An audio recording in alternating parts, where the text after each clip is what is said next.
killing myself in the gym.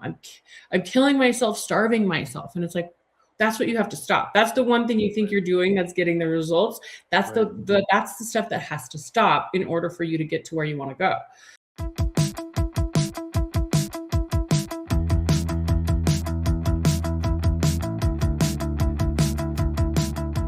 All right. Thanks everybody for tuning in. First Optimal Podcast here with Whitney Johns. She is a health coach, self-proclaimed supplement snob, as well as 19-time cover model, fitness, hormone, gut health, and a fighter. I know I'm missing some things. There's a bunch more in there. I'm definitely going to pull up the clip of you at some point here of that boxing match, because I have to admit, when I first clicked on it, I wasn't sure what I was going to see, and it was an actual fight. I was like, whoa, she's getting after it. This is awesome. So all good stuff. Well, thanks for joining the podcast. Appreciate it. It's so good to be here. We get to film one of our conversations live, because we've been working together, and you guys have been helping, a lot of my clients. So it's fun to kind of get the wisdom on recording. There you go. Good stuff. Well, I thought it would be interesting, maybe a little bit, just a lot we can get into today, but just kind of briefly, like for those who don't, maybe to walk us through like where you're at, today, because I said a couple of things you have, but you have your Whitney Johns supplement brand. I know it's doing really well, and I've tried the products myself. Not only do they work, but they taste great, it's unique to find the combo of both. And then Get Fit with Wit, like your coaching platforms and stuff. But just I always like to just hear people's story, like, how, if someone doesn't know you or doesn't know where it all started, like how did this whole thing get started and get to where you are today? So I actually started out as a trainer, just one-on-one in Los Angeles, working with clients in the trenches. And I really loved doing that, but I really wanted to expand, help more people. And that's when I developed my coaching programs and my app, to really help just work with clients from all over the world. I went professional, or I got my pro card in bodybuilding. And I just, I was doing a lot of fitness covers and fitness modeling. I learned a lot in the bodybuilding world. That was a huge learning experience for me, good and bad, of what to take and what to leave. And when it comes to the fitness industry and the wellness industry, and just saw how you see it all the time in the industry, how there's a lot of crap out there. There's a lot of things that are marketed as health products that are terrible for you. There are a lot of extreme measures people will tell you to go to that completely backfire.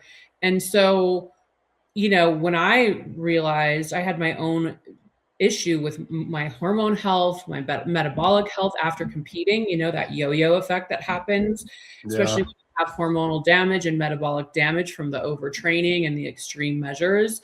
And it also had, I'd dealt with like gut health issues, which also led to mental health issues. And I just really saw how all of that was really interconnected: your hormone health, your gut health, your mental health, and how that is such a vastly overlooked aspect in the fitness and wellness space. At least it used to be. I feel like now so many people are waking up, and it's beautiful to see. But that was sort of the inspiration for my fitness supplement line. It's not your typical fitness supplement line. It's a wellness line that's really centered around your hormone health, gut health, and mental health and brain health. So that was really, really important to me, to bring really high quality options to the market and really help nurture and support that in all of my clients that were already doing all the work, the dieting, the training, the calorie deficit. Okay, now let's put the pieces together. Let's get the peptides. Let's get the hormone replacement therapy if we need to. Like, let's get you the tools we need and get real data. And that's when I started to see such a difference in the results that I was getting with my clients and just the quality of life for everybody. So it's really kind of the principles that saved my life, quite literally. When I was, you get to some really low spots when you're not treating your holistic health markers, when you're not taking care of that, it can get really dark. And I think so many people get into this hole they don't know how to crawl out of because they don't have the tools. And I think it's so important to kind of correct some of this misinformation that's been out there. Yeah, no, and I appreciate you sharing it too, because a lot of people, right, they see the end result. They're like, oh, you're this pro athlete, you're on these covers, you have this supplement, it comes easy to you, you just do it. But I think when people hear, that you had your own journey, you had your struggles, and I think most coaches that are really deep into what they're doing and they're really trying to help people, they have a story to go along with it, and it ties to it. And I also think what's interesting is, if you think about the fitness industry, like when you were starting in it, it was like your training program was, you're the dude in the gym that you knew, or a significant other, boyfriend, whatever, just, this is what you should take. This is what you should eat. Your gym bro program. Like, here's your gym bro split. Like now, yes, on the physique side, there's a whole bunch of really pretty smart content creators about like women's health, women training, but then also on the health side, there seems to be a pretty big shift, not only through social media with different, medical influencers or women's health advocates, but also you're seeing the pressure now with like FDA and the DEA and things that like removing black box labels off of women's hormone replacement therapy, because it was known in the early 2000s the Women's Health Initiative was wrong and faulty and was redacted, but for whatever reason, the powers that be didn't relieve these black box labels. So I think it's starting to open up. And I'm just curious, for you being in the industry all this long, what is the mindset you hear or see out there from women, from clients, from other, you're well connected to a lot of really good coaches and health companies. Like, what are you hearing in the market, out there with women, maybe compared to say 10, 20 years ago? Like, what is it like today? I think it's getting a lot more normalized that hormone replacement therapy is not something to shy away from, that gut health is important, that, I still feel like there are some common themes on, miseducation around overtraining and over dieting and depriving yourself, in a calorie deficit for too long. There's still that starvation mentality that I find, I feel like it's sort of the education and the knowledge kind of fluctuates. It's like a roller coaster, and it goes with the trends. And right now we're really in a big GLP-1 abuse borderline, which I think GLP-1s are an amazing tool, but there's a lot of people abusing them and not doing them correctly and not resistance training and doing the right habits around them, not working with a real provider like you guys or a real coach to help kind of treat that. So it did kind of go, it went to like strong is better than skinny for a minute, which I was loving that era. And now I feel like it's like really, really shifted and really shifted into this kind of emaciated place, which is very strange to see. Like, if I could just preach to women one thing: protein consumption, muscle is your friend. Muscle is medicine. Like, you have to have enough protein, you have to have enough calories, you have to fuel properly, and you have to have muscle. So even if you use a GLP-1 or you use a peptide to help with the weight loss, that's great. But make sure you're resistance training and make sure that you get enough protein and that you are prioritizing the strength aspect. So it is interesting though, how it's sort of yo-yoed from like, and I swear I'm like, is it like does it go with the moon? Is it just the marketing out there? Is it just, I always like just scratch my head at some of these trends that happen. That is true. And I'm going to a little more high level, because I don't want to bore the audience. It's more about asking you questions, but like throughout my observations, I remember as a trainer, we had like the carpet and we had like the Mondo floor, it was called, where it was like, that's where all the free weights and machines were. And there was a clear line that women didn't cross. And I was at, pretty nice, like commercial gym, more fit, et cetera. But this is like early 2000s. And then all of a sudden you start to see them creep over. And then all of a sudden you got like the whole J-Lo movement. And then all of a sudden, like the CrossFit. Then all of a sudden it was like, well, now women are lifting weights. Then it was like women are jacked. Like they're getting after it. And then it was, you know, then it was like the thicker, bigger, stronger, muscular, like you said, that kind of went. And then, the pendulum kind of swings back and forth. And I tell guys all the time, I'm like, you need to find not really to do this, because like I said, it'd be creepy, but I'm like, there are women in the gym that train the way you should be training. Like they train way harder, and they're hitting their glutes, they're hitting their core, they're hitting the areas that you need to. Like you can't, covering you know, all their muscle groups. They're not just focusing on their chest and their not arms. just chest and biceps. Yeah. Yes. And covering up their bird legs. Like, so it's, I still feel like one other kind of myth that I still think seriously exists today, even though there's been so much education against it, is that if I lift heavy, I'm going to get bulky. And it's women do not possess the testosterone levels naturally to actually bulk. It is really a function of poor recovery, poor diet, water retention, not enough rest, not good sleep quality. And that's really more of what the issue and what women consider bulk. So they just need a different strategy when it comes to the refueling and the recovery. The lifting heavy is not the problem. So I feel like that is still a huge misconception that has kind of like driven this whole really emaciated culture lately. And it's still alive and well, which is a bummer. But I just feel like giving women the tools, you know, especially because so you ask where I'm at today. I'm 39. I'm actually 6 months pregnant almost. 5.5 months pregnant. And I am definitely entering a new chapter for my own fitness, because like pregnancy will throw you for a whole loop, right? Oh, yeah. But even just like from 35 plus is a whole different chapter for females in their fitness and their wellness era. The things that worked at 25 don't work at 35, and sometimes backfire actually.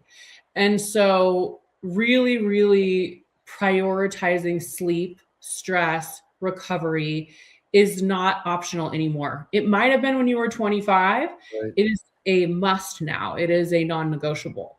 So it's kind of interesting to see, you know, as I get older, how things shift and how maintenance looks a lot different to me than it did when I was 27 or when I was competing or whatever. So it's definitely an important factor for sure.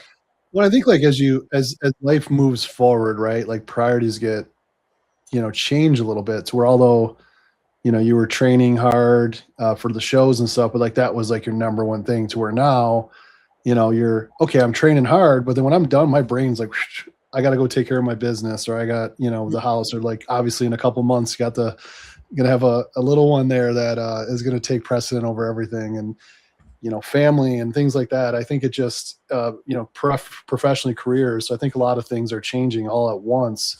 And I think it's, you know, it's encouraging to see a lot of information out there for women's health, to understand like how to work around that, or how to get more effective in your training. As you mentioned, you know, if can get a higher load, like lifting heavy in your strength training, maybe you can get a little more benefit out of that shorter workout time than the 90 minutes you used to do at the lighter loads. And I think too, like one thing you said, with your lifestyle. Yeah. Right. It shouldn't compete with your lifestyle. It shouldn't compete or be hard to attain. It has to fit in with your lifestyle, and it also has to adjust with what's going on with you. So during high stress periods, training has it really has to be adjusted. You have to adjust so that you're not overexerting, overtraining, and then leading to burnout and exhaustion, because then that's when people get into this whole, well, I'm not motivated, I'm too tired, and then they completely just drop out of their routines, when really it's sort of a burnout, exhaustion problem. You're not refueling properly or recovering.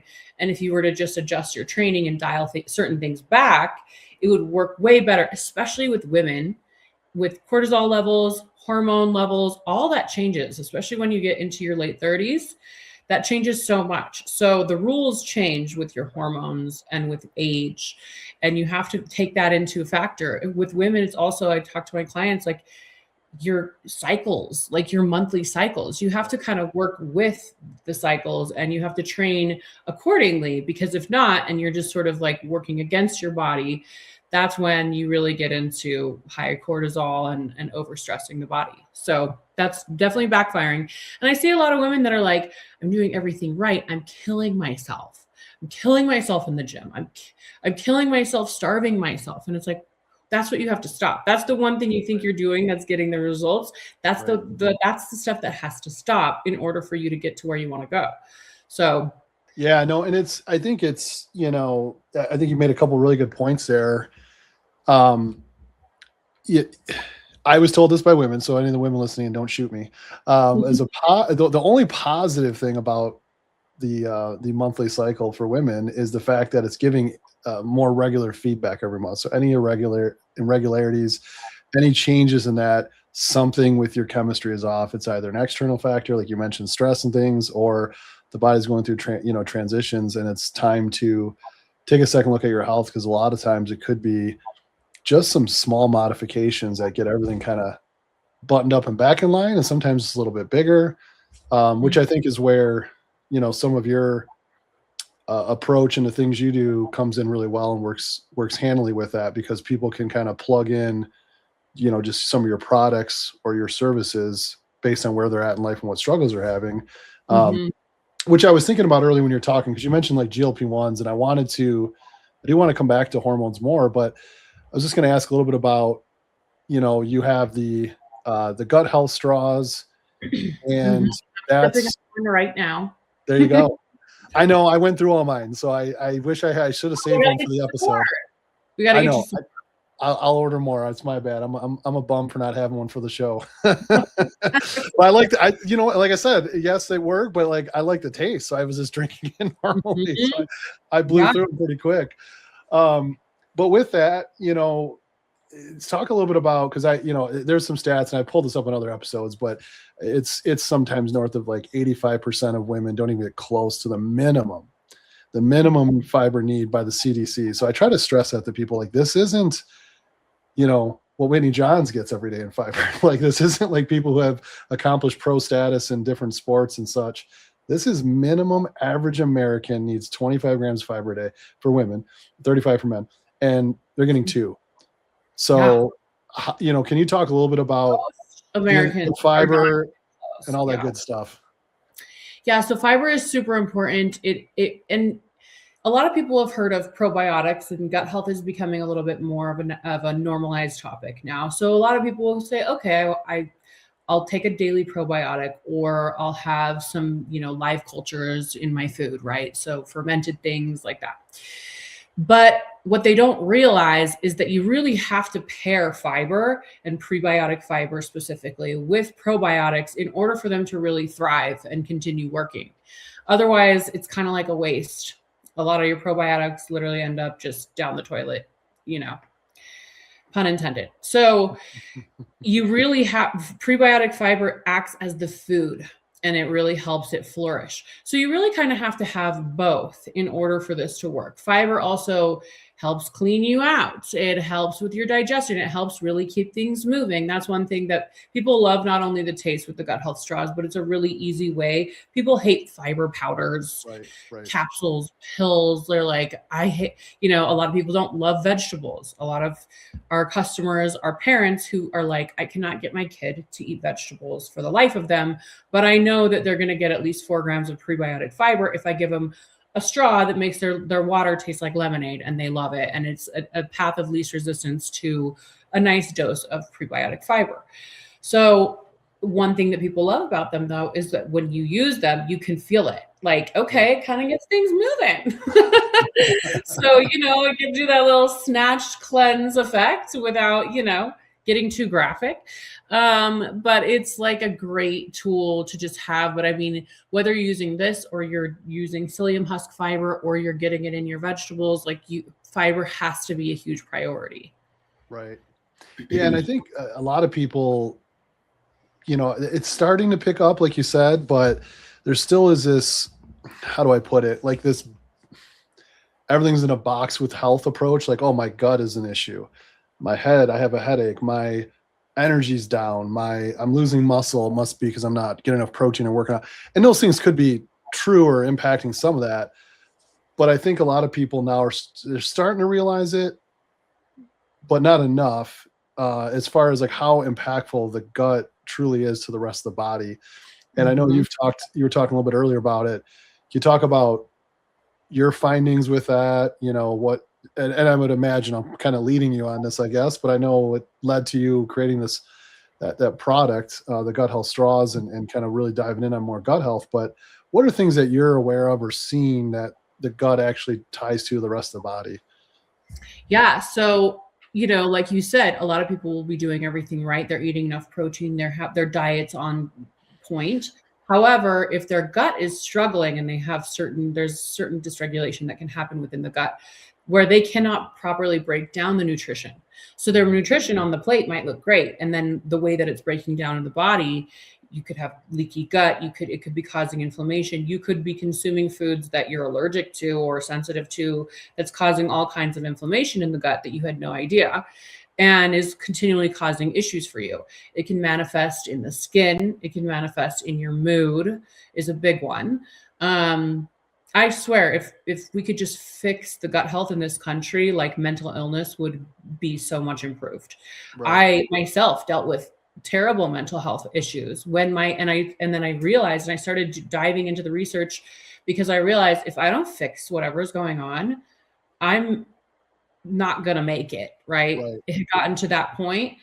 And I realized how interconnected that is. And the neurotransmitters, the happy chemicals sent to your brain, are literally created in your gut. That's why they call it your second brain. So it's, whatever you're putting into your gut is literally translating to what's happening for your mental health. So it's so important. It also the gut affects fatigue, energy levels. It affects obviously bloating and indigestion and things like that. But on just such a larger level, metabolization, being able to like break down your food, fat loss as a result. So it really affects everything. It is one system that if you were to improve just that, okay, let's start there. And I really love the gut health testing that you guys do. I have been like an avid, get your gut health tested every, at least once a year, try to get it, because your microbiome changes. And I've tried a lot of different gut health testing, and I've had a lot of different experiences with it. And that's one of the reasons why I was so happy and excited to work with you guys and have you work with my clients, is because I had such a good experience with the gut health testing, the process. The process is not that fun, in terms of collecting data. Never a good time. But people are like, wait, I have to do what? Like, this is not fun. Especially while you're pregnant. And you get grossed out by everything. But it was so informative. Like the gut health test, the results really gave you real data, everything from what food sensitivities you might have. So it was funny. I had a few food sensitivities that came up that people always get shocked by this. It can be foods that you think are super healthy and good for you and that you've been eating every day. Chicken and almonds and, spinach. Right. It's not, you're thinking, oh, I'm sure fats are on there. I'm sure gluten or dairy, all this stuff. Well, shocker, maybe you're totally fine with gluten, but chicken is a real irritant to your gut. And you're consuming that every day because you think that's what bodybuilders eat. And now you have all of this gut dysregulation and therefore all these other problems as a trickle-down effect. So that was really important. And then to even look at I loved how the test even went through certain antibiotics that you might be resistant to. So say you ever get treated with, say you get a gut infection or you get H. pylori or something like that. Yep. And you do a round of antibiotics. Well, you have to know which ones you're resistant to, or else you just took a round of antibiotics to eradicate something when all it did was eradicate all the good bacteria in your gut and really set you back big time. So all this data is so important. And I actually wish I had that information previously. You know, it'll tell you about parasites. That was really interesting. A lot of Americans have parasites. Right. And it's, you know, nobody wants to think of themselves as like infected by a parasite. But it's like, if you were to just be able to fix that one thing, you might feel so much better. Right. Oh, yeah. So it was really cool to see. It showed just like, okay, do you have leaky gut? What's your inflammatory levels like? Can you process acids very well or not? You know, so it's very informative, and it will really inform how you should approach your diet, you know, moving forward. And I really like the whole process that you guys take people through. Yeah, no, I appreciate bringing up all those points, because I think a lot of times, let's say I'm listening to this, I want to lose weight, right? And I'm like, what are you talking about gut health? I don't care about, like, I understand I'm going to be less bloated if you fix my gut. I just want to take this GLP-1. And I just want to use that as an example, because what a lot of people don't understand is there's GLP-1 receptors in the gut. And so if you have this high environment of inflammation and these other dysbiosis and balance in your bacteria, or like a SIBO or some other overgrowths, it actually causes that medication to be less effective. So those people that are dropping $2-3 grand and like max dose in these GLP-1s, and you're seeing these people with all these nasty side effects, they could be taking a quarter of that and getting the same result. Totally. So it's lighter on the pocketbook, lighter on the side effects, but just fix the gut first. Yeah. And then even so much so, like, she's okay with me talking about it, because part of some of the testing that I really got into is because my wife was like, people say like 1% of people get this side effect. Well, she's in the 1% for everything. So that sucks. Yeah. So like when she was starting, you know, she's, as life goes on, and a couple kids in late 40s, and needed a certain hormone replacement. One of them, while we were fixing the gut, she was fixing the gut with our team, she had to switch the method of administration. So she was using like a troche, so that the hormone, the medication would circumvent the gut. Where if she was taking that in her stomach, the absorption would have been so low. She's that woman walking around going in her mid 40s saying, hormone replacement's not for me, it doesn't work for me. Mm-hmm. And then the next 30 years, she's feeling miserable. When instead, because we checked it and then we had to fix it.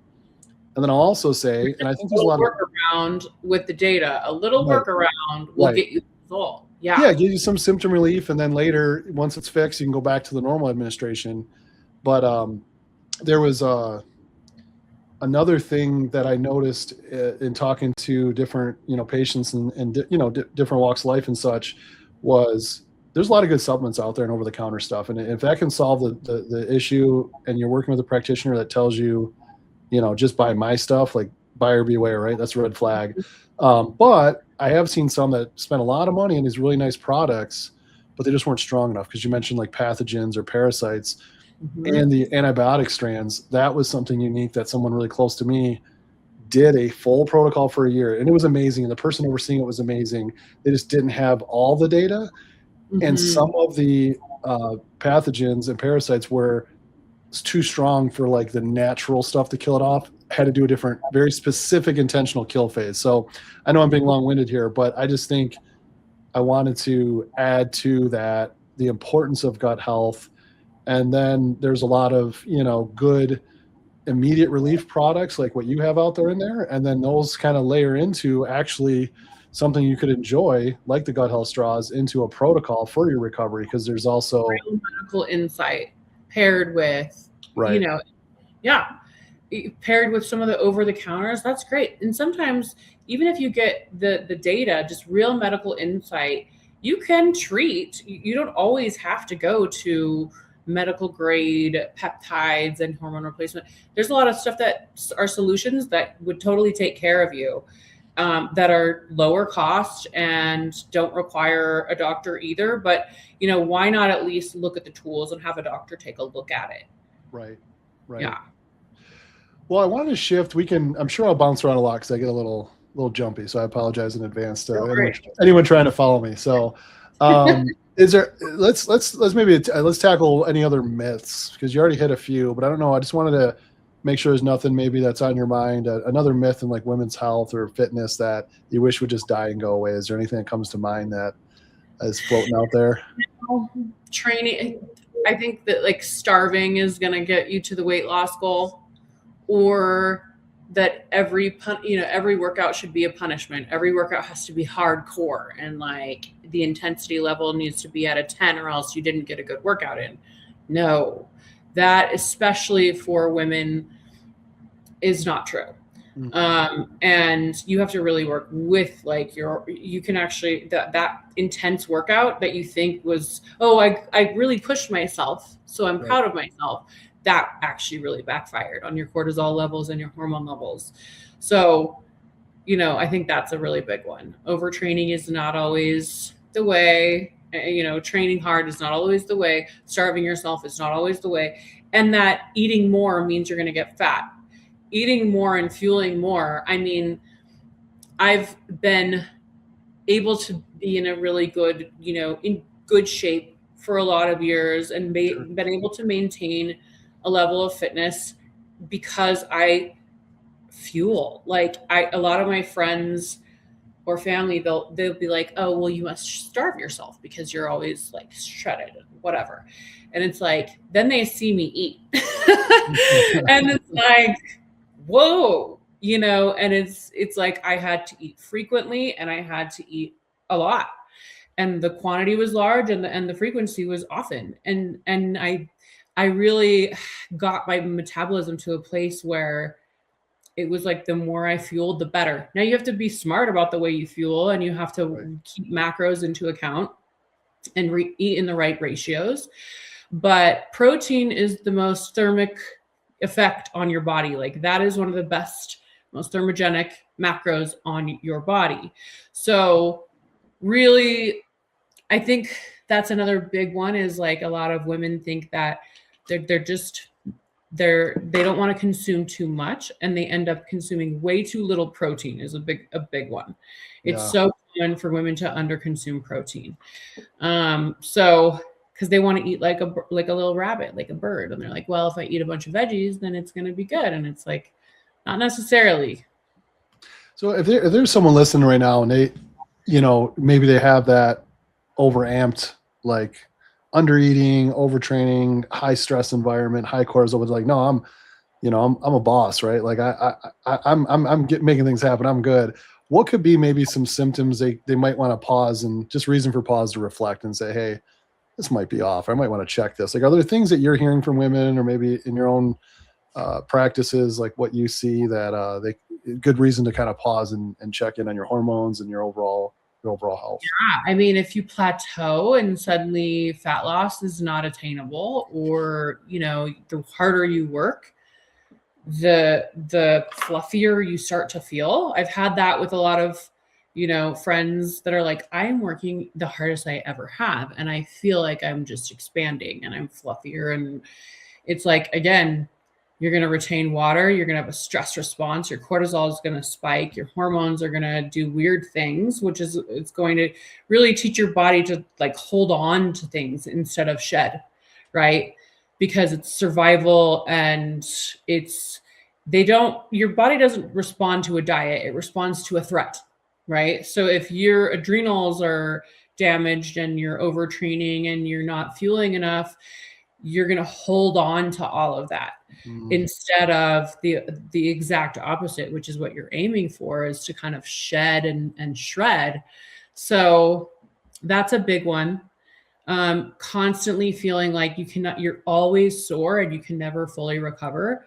You have to like prioritize sleep quality like it's your job. That is what, like, if people were able to, I always say, if you were able to fix your gut, yes. If you're able to fix your sleep, these two things together are going to be the biggest game changers in your wellness routine, in my opinion. Because then hormones do fall into place. Everything else starts to fall into place. The fat loss falls into place at that point. But with sleep and your gut optimized, I find that you're going to be in such a better position and really get the results you're going for. Yeah. And I know when you were kind of going through, so say, we can get to now, obviously it's going to be different almost 6 months into the pregnancy, but say post 33, 34, 35, like What are some things for you that you changed in your training or in your approach that you feel is helping you kind of keep moving forward? Like, is there certain changes you Yeah. made as life started to change? So as life started to change and as I got into my 30s, I really started to, I actually dialed back how long my workouts were and how intense my workouts were. I was still training for, I would still be training for like photo shoots and covers and whatever I was doing. So I would adjust based on what was going on in my life. But when I was in a maintenance mode, I would actually dial it back. In my 20s, and when I was doing bodybuilding, it was like 2 a-days and the crazy bodybuilder schedule and the crazy bodybuilder diet. But once I optimized my gut also, because it's a never-ending process. You constantly need to be like watching what's happening with your gut. You could get a parasite next month, and now you have a whole new process that you need to go through for optimizing gut health. You could be stable for a while, and then you take a round of antibiotics, and now things are whacked out again. So you need a new protocol. So it's constantly needing to be updated. But when I really figured out my food sensitivities in my gut, and I really started optimizing there, it was like I could come into this place of less macro counting and more intuitive eating. Mm-hmm. So it was such a more refreshing approach because I kind of knew what my body needed at that point. I could really just aim for a high serving of protein each meal and snack, at least make sure there's some sort of protein with whatever it is that you're eating. And I didn't have to count every single calorie or track every single little thing because I got to a place where it simplified things naturally for me. So it was like my body was responding so much better with less work, less frustration, less obsession than it was when I was back in my bodybuilding days, Yeah. Yeah, no. And I was curious with women, I see this a fair amount, and I could speak for myself a little bit. So I want to share my observation and see what you think. For me personally, like I had a person I really respect, a dietitian on, and we're talking. I haven't thought about fiber in a long time, and he's like, "You got to get this much, got to get this much." So finally, I started adding it, and short of the long, I started dropping a lot of body fat pretty quick. But what I realized was because I've always kind of tried to get my protein in just in training and whatnot, and I did have to ramp that up a little bit, wasn't quite enough, and I started adding the fiber. And I'm going somewhere with the story, I promise. But so I was less likely to snack and eat other stuff. It just subconsciously, like I just realized it after like 3-4 weeks. I'm like, man, like because I'm a dude, so I'm like, and I used to compete in bodybuilding. I did strongman and powerlifting and all that. So I'm like, oh, I'm getting lighter. Like, am I getting weak? That's what us guys think. Women are like, get me lighter right away. So of course we're like, we're getting weak. And then I realized, like, no, I started to give my body the things that I actually needed. My cravings went down, so I wasn't overeating. And then talking to a few women in our family that struggle, like I often use the analogy of like a chef versus a cook. Like a chef is like, that's how I used to diet, is like 27 grams, 32 grams of this, 6 grams of that. Like I'm measuring it to a T, boom, boom, boom. There's something wrong with me. Like I'm just not going to not follow it. But most people, it's like the cook, like you just let them get their ingredients and do it. My point in all that is I'm finding a lot of success with some women that struggle with diet. I'm not coaching anybody. I'm nowhere near as in tune as you are with this, but just some anecdotal kind of tips. I said, hey, start with protein, hit your protein, build up your protein target. If let's say you had to get to 130 grams a day and you're at 60, well, go to 70, then go to 80, then go to, work your way up, and then build your fiber up, and then focus on your hydration. And those three, what they're finding is they're eating more, but they're losing fat, when really in reality, they're not eating more. They were just grabbing the M&Ms on a walk, from the office, or grabbing a little snacks or whatever, really small, high calorically dense, ultra processed foods they're grabbing because they're so hungry. But by adding the fiber and adding the protein, just instead of a takeaway diet, add it. Yeah, exactly. Like the volume fills more with a high protein, high fiber diet. Right. Because it's a larger volume of food, right? It's more like it's bigger in size. It's less calorie dense though. But the satiety factor is so important because that fiber is going to actually make you feel full. The protein is going to make you really feel full. So you're not craving all day long. So you're not reaching for the little snack. You're not getting a little candy bar at the gas station. You're not having to stop at a fast food place because you're good, right?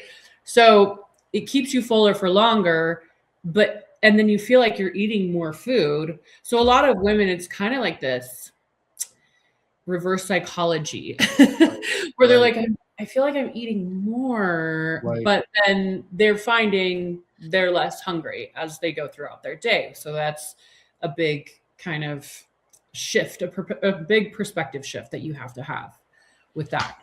What is the response if you're telling women, you need to eat more, regardless what it is, even if it's fiber and protein, like, is it a freak out at first, or is it pretty accepted, or what? It can be there can be a lot of resistance there when it's like, actually, okay, hey, Whit, I got my plan and it's 2,000 calories. What the hell? This feels like a lot of food. I'm eating 5 times a day. Okay, well, let's put it down to 3 times a day, but it's still going to be 2,000 calories. That's what we eat, And then I think once it takes a bit of time to sort of like ramp up to that point and kind of get into the rhythm of eating that volume of food. But then they're like, this is awesome. Because it's also like, you don't have to be eating boring diet food and boiled chicken. You can actually be eating really good stuff. So then you start to have a better relationship with food. You start appreciating food more. You feel like less restriction, less, that feeling of like, I have to deprive myself, which is it's a psychology trick that you really have to start like training your mind in trusting the process. Like if you just trust the process and you're doing the work in the gym, you're doing the resistance training, but even that, it's like, okay, I don't need you working out 5 days a week. You can get 3 resistance days a week. Go on a walk the other 2 days, go to yoga 1 day, go to Pilates, do something light. 3 resistance training days is really all you need, especially as you get older. Mm-hmm. And so you don't have to kill yourself. Now, when I was like, another big myth is like the cardio myth. The more cardio you do, the more fat you're going to burn. Big mistake. Right. I will even say, like, I mean, I trained for those boxing fights, right? I had a couple fights, and at that point I was I think I was 2023? So yeah, I was like 36, 37. Yeah. So I was still getting into my older 30s, right? Just for those who don't know, with a 4th round, there's no way that Whitney looks Whitney's like a savage herself right there. Just getting after it.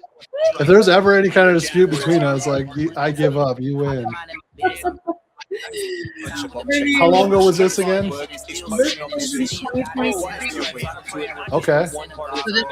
Whitney just instinctually started to turn with her. And another beautiful left hook at the end of a 3-punch combination. Again, punctuating exchanges right hand there as well. And now she's going to the body. There's some variety as well. It was 8 weeks for the first one, and then I think it was like a 3-month. Wait, because Whitney is on fire. That is you want to talk about overtraining, boxing. This tournament situation. It's called high stakes for training twice a day. You are like, it is a serious period of overtraining. I was kind of like in and out of fight camps it was like about a 9-month stretch where I was sort of like in a fight camp of some sort. And I'll tell you, like, the wear and tear on my body, man, I don't know how. I have so much respect for professional fighters. My fiance is a professional fighter. I sponsor a lot of professional fighters. I've always admired them. And then really going through that experience, I'm like, man, like, hat is off to you guys, because to put your body through that amount of training, and but also like recovery, you want to talk about like recovery is a must. Fight camp, like, recovery is a must, because you'll just break down at that point. Your joints, your muscle soreness, you're getting beat up in the gym. You're not just getting beat up in the fight. You're getting beat up twice a week in the gym, sparring, training for that. you are doing, your road work, running on the, running, you're doing some strength training, you're doing a ton of core work. I mean, you're training twice a day in the gym with mitts and bag work, and it is like you are hammering your body. But that was a real experience. Like that was a whole other kind of chapter in my fitness knowledge of just like, how do I get the most out of my body, especially because I was older. I was fighting girls that were 20 years old, dude. These weren't just like little like pretend fights. Like you are fighting. No, because like I said, when I saw it, I'm like, oh, it'll probably be like in a gym or something, right? And I'm like, wait a minute, like they're going at it. So no, that's something. I know we were talking before about, about like jujitsu or whatever, but this is another very high level, high risk, like you got, and then let me back up. Were you nervous for that? There's like a lot of people in the crowd, it looks like. Yeah. I mean, my first fight was at Wembley Arena with 13,000 people. Okay. Was that in Dublin? Did it say? In London. London. I'm sorry. Okay. The first one was in London. The second was in the 3 Arena in Dublin, which is 10,000 people. So because this was this massive influencer tournament, and I was the one from America in this tournament. So it was like this really like interesting thing. It was definitely a YOLO like switch that you had to just flip, because of course you were terrified, because you're like, am I going to get knocked out in front of the entire world? And it was, it's scary, but it was a really cool experience. Like mentally, physically, definitely took me to my limits. And definitely had to flip the fuck it switch. Well, and it's one of those things too, where like when you do hard things like that, you force upon yourself everyday life, it becomes so much easier. And of course, like David Goggins like coined all that stuff, but even before him, it was actually like one of the biggest combatives. Like I remember in college, like going to we had mental health classes and psychology, and it was talking about like people who do hard things, like they're just way less likely to get depressed, because it just builds like a callus around your ability to handle tough situations. Like you're like, oh, I had some chick who's 15 years younger trying to take my head off. Like, I'm good with this. Like, oh, we have a vendor, manufacturer screwed up my order in supplements. Like, we'll get through it. Like I had someone try to take my head off. Been through worse. Yeah. Oh, yeah. That's why, like, I'll text. I was telling you, before we started recording, I'll text a buddy of mine. I'm like, hey, I haven't been choked in a while. I'll be in class tomorrow. I'm like, I need some character building. Yes. They just right back laughing, like, whatever, man. Like, well, every time I go, I get a little bit better. So maybe eventually it won't happen. But. Well, and it's funny because I would recommend to anybody to challenge themselves with some sort of combat sport or jujitsu or some sort of like self-defense, because. And this even just goes for going to the gym, just building a habit. Like that building of confidence is so game changing, and it has a trickle down effect in every area in your life, your relationships, your career, the way you deal day to day with people. But it is one of those things with combat sports. My fiance told me, he goes, okay, if you're going to do this, if you really want to do this, I will help you and I will train you and I will give you my team and we'll do this right. He's like, but you're going to do it like a professional, and, you're going to learn more about yourself than anything has ever taught you. I promise. And it did. And you go to the depths of your soul when you are in, and it depends on what level you're performing at. But even if you're just going to the jiu-jitsu gym twice a week, it will humble you. Like, my fiance is a black belt. He's had 56 professional fights. And he says, every time I go to the gym, I know somebody in there could kick my ass and somebody in there could humble me, because he might be having a better day than I am. They're just more trained. They have better skills and different technicalities. And it's such a good exercise for just character and humility and just like keeping your ego in check. And I think that's really important. Oh no. And you have to laugh, because like I've had buddies that are higher level than me, and I'll turn the wrong way and make a choke tighter, and I just start laughing. Like, I'm such an idiot. Like, I almost passed myself. They're like, man, it made it a little easier, Joe. Thanks. I'm like, I was meant to go the other way. I went the wrong way, and whatever. But you got to have fun with it and have a good group that you train with. And I mean, and like I said, though, what the outcomes is so much stronger. I would imagine with a lot of the experiences you had, it just gets you ready for all those things. And then now life's going to change a whole bunch again. So this pregnancy is my next fight camp. It's like preparing for the big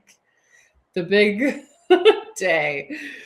Definitely. Well, I wanted to take a quick pause and just show some of your stuff here. And just so everybody knows, like I said, just to kind of walk through so that they're just familiar, because I think there's some good stuff they could learn from your supplement line there. And I like that, you don't have like 40 products, like overwhelming. It's very clean with what you're kind of working on. But you have a couple things here. And I know like one of them you're talking about too is like hormone imbalance and mood. What was some of the inspiration for this product? So the hormone support it's such an incredible product. It literally, I mean, like the inspiration was really the hormone imbalance that I experienced after bodybuilding and just how whacked out everything was, from my mental health to my weight. I was yo-yoing. I was depressed. I had no energy. And I realized how important, that was the first time I ever looked into optimizing my hormones in a natural supplemental way, and even looking into hormone replacement therapy, whatever was necessary. And you can combine both methodologies, right? Natural supplementation and medical intervention, right? And I think it's really important to have both, because if you can take as natural of an approach to it as possible, like that's one of our best sellers, the hormone support. It has multiple clinical studies backing the efficacy, and because it really works with your body to help as like an adaptogenic, to help you create the levels you need yourself without having to take anything synthetic.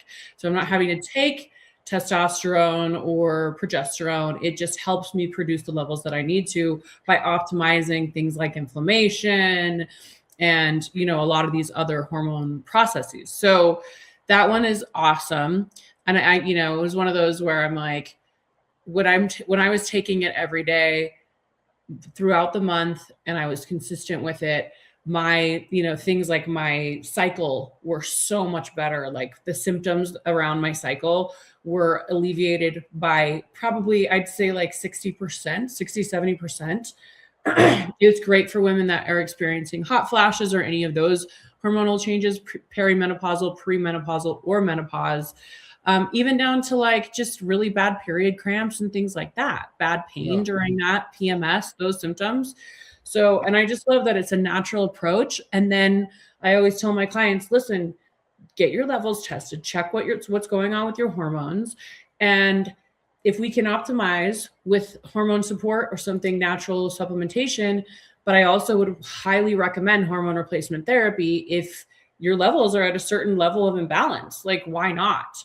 And it doesn't mean you have to do it forever. And there's, when you're working with the right provider, like you guys, you can really teach them how to do it right. And so they're not going to have this big yo-yo effect afterwards, and their levels aren't going to crash when they come off of it and all of that stuff. But you have to work with a doctor to know what they're doing. And I think a lot of people feel like medical supervision is just so out of reach, or it's like, well, I don't want to have to spend thousands of dollars, with the doctor, and who do I even go to? And it's like so awesome that I can just literally send people to you. You guys can work with them from anywhere in the country. They can get their lab work and data work, very easily done. And then the data review is so straightforward. And here's the protocol. And now your supplements and your peptides and your prescriptions can be delivered right to your door. It doesn't have to be this crazy convoluted process where you're running all over town. And right. So I just like how streamlined you guys make it, because it makes my job easier as a coach, and it makes everybody's life easier when they're really trying to get somewhere.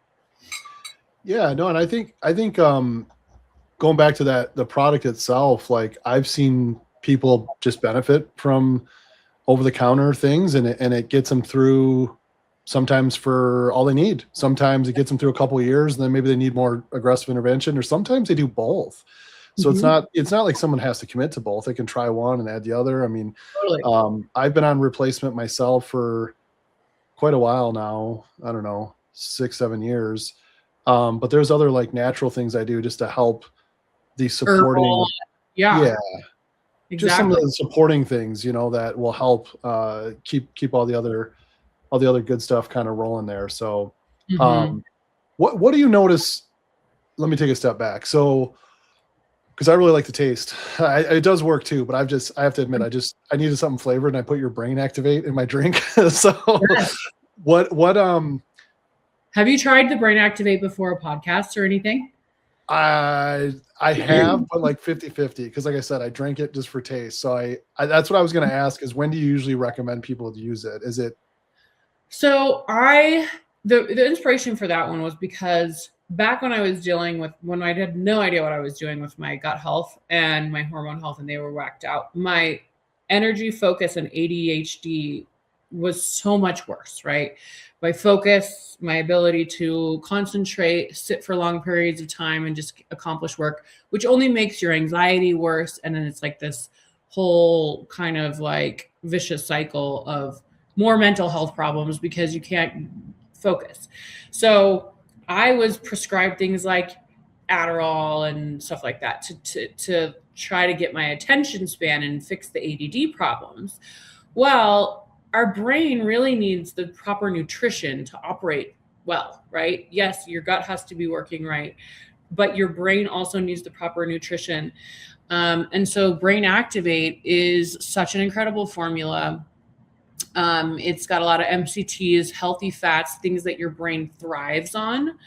And it really helps. I always recommend with people to use it before you need to, whether it's you're sitting down for a long day at the computer and you really need to be sharp, or you have an interview, or you have to be on, or you have to, or you just, I really love it because there's no caffeine in it and no stimulants. So if yeah. you have a long day, another way that I love to use it is like, okay, I know that I have to work till 10 o'clock tonight or something, and I'm on kind of like a deadline.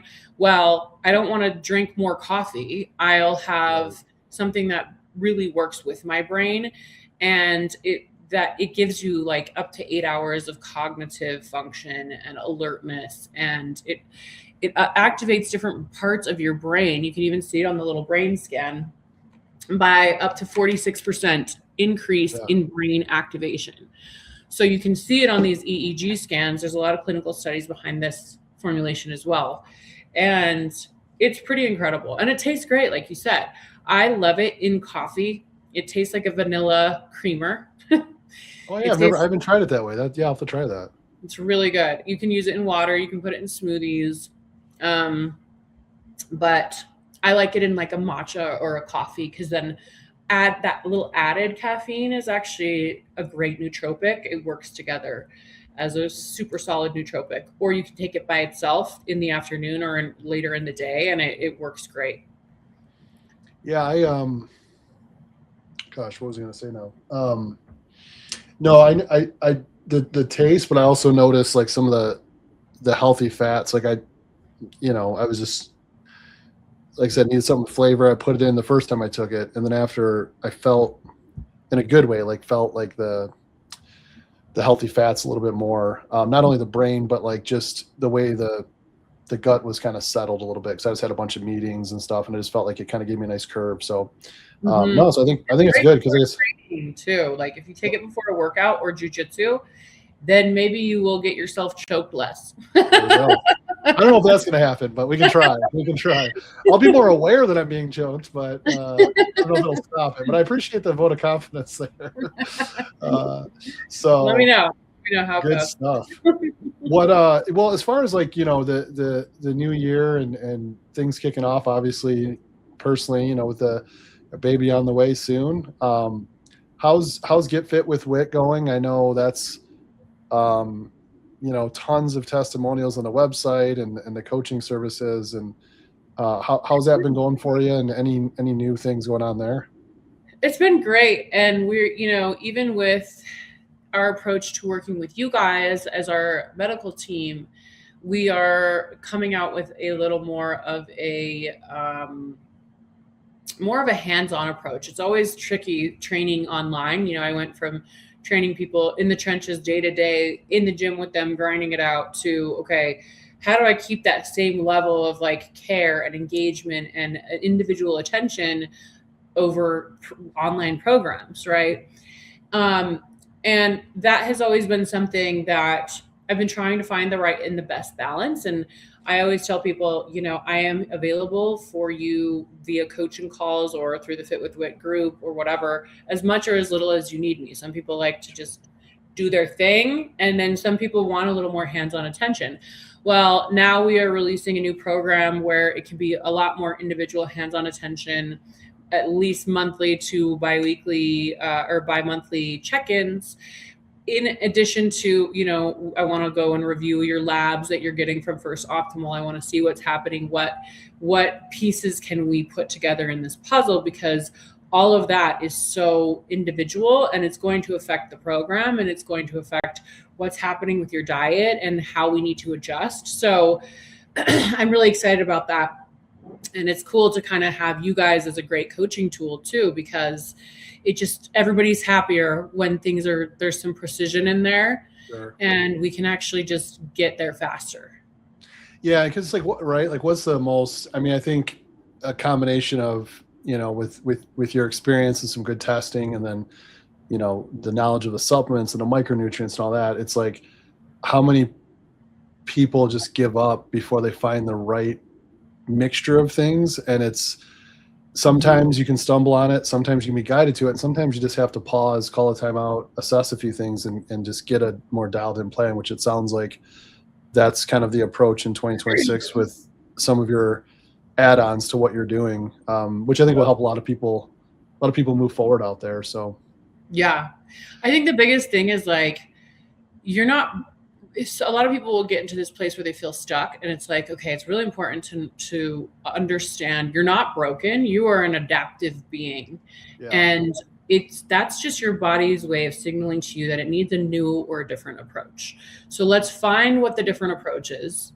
What you've been trying isn't working, right? So let's find, with some real data and some real medical insight as well, how we can attack this from a different approach. And then you're going to stop feeling broken. You know, you don't have to feel broken. And even age, it's like age does not determine your potential, or, you know, it's just optimizing the things that are working against you. And it's totally possible at whatever age. So I think that's the biggest thing, is like, don't get discouraged. Just get the right tools. Yeah. Well, I know you got a lot going on there, so I'll try to wind this one down with a few more questions, if I can selfishly ask you a few more. Sure. But one of the things I wanted to ask is, and I think hopefully we can edit this out, but, you know, let's say there's younger women out there, they're coming up, you know, whether it's fitness or they're in the gym, and they're kind of trying to get into coaching, and like, I want to be like Whitney, you know, I want to fight in the fight. I want to have my own supplement company, my own brand, fitness, all the stuff, right? It's easy to do, right? You just show up and it just all happens magically. No, what would be like some words of encouragement and or advice you'd give to some of the younger women out there that are trying to kind of take this? Yes, I would say get really clear about what lights you up, because there's a lot of, it's very saturated, this market, because I think a lot of people see one thing and they think, okay, well, she must be having some success with that, so I'm going to just do that. But it doesn't light them up at all. Like, they don't actually care about training people, or they don't actually like the day-to-day. Like, you need to enjoy what you're doing on the day-to-day, or you're going to hate your life. Right. And I've been an entrepreneur for 15 years. And